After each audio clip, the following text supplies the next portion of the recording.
Ça arrive. Alors, non, j'ai un truc... pouf. Parce que le réseau, il est un petit peu faible. Les gens ils utilisent beaucoup et c'est vrai que même nous, on a du mal à bosser, quoi. Je vois quelque chose sur l'écran, là. Tu vois mon chat? Ouais. J'en suis pas encore à le manger, hein, si je te rassure. Bah, c'est pas grave, on peut le faire sans l'image.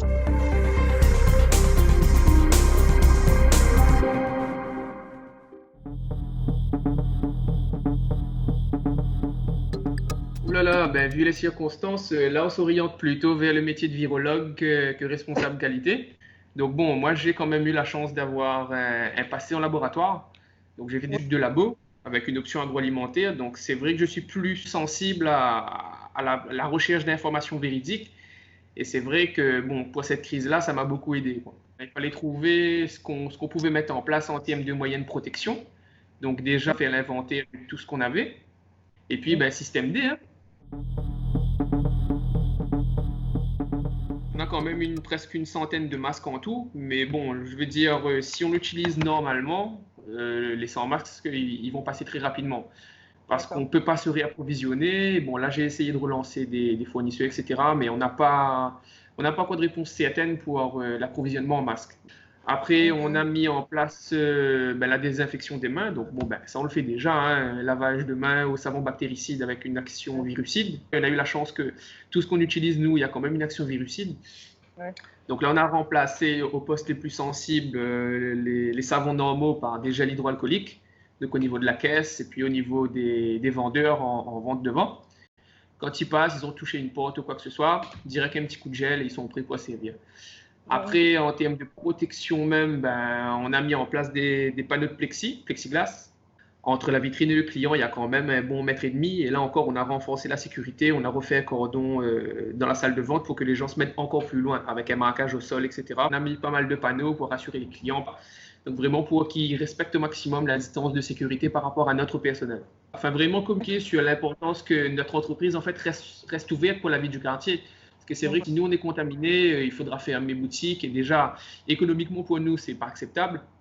Et pour ceux qui habitent à côté, bon ça va être compliqué, quoi. On essaie de garder les distances, mais c'est vrai que on est une petite entreprise, on a l'habitude de travailler ensemble. C'est dur quand même de mettre la distance, parce que c'est comme si on travaillait en famille, en fait. Au niveau de l'entreprise même, pour l'instant, ça va. On se surveille au niveau symptômes.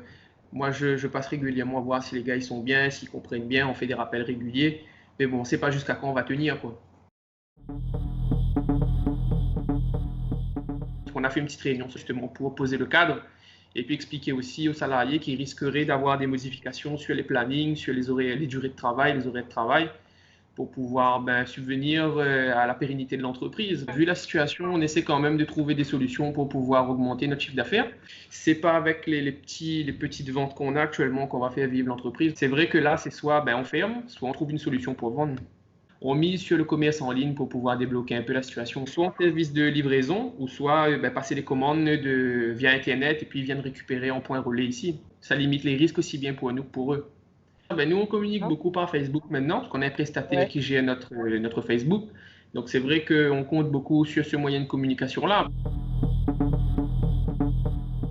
On vit aussi avec la peur de contaminer nos proches, quoi. C'est vrai que là, à part ma femme, je vois personne. De toute façon, on sait que si chez nous on est contaminé, elle viendra de moi, forcément, parce qu'elle est en télétravail déjà depuis presque une semaine là. Elle fait quand même ce travail de sacrifice pour l'ensemble de la population, même si derrière, ils le remarquent pas forcément d'ailleurs.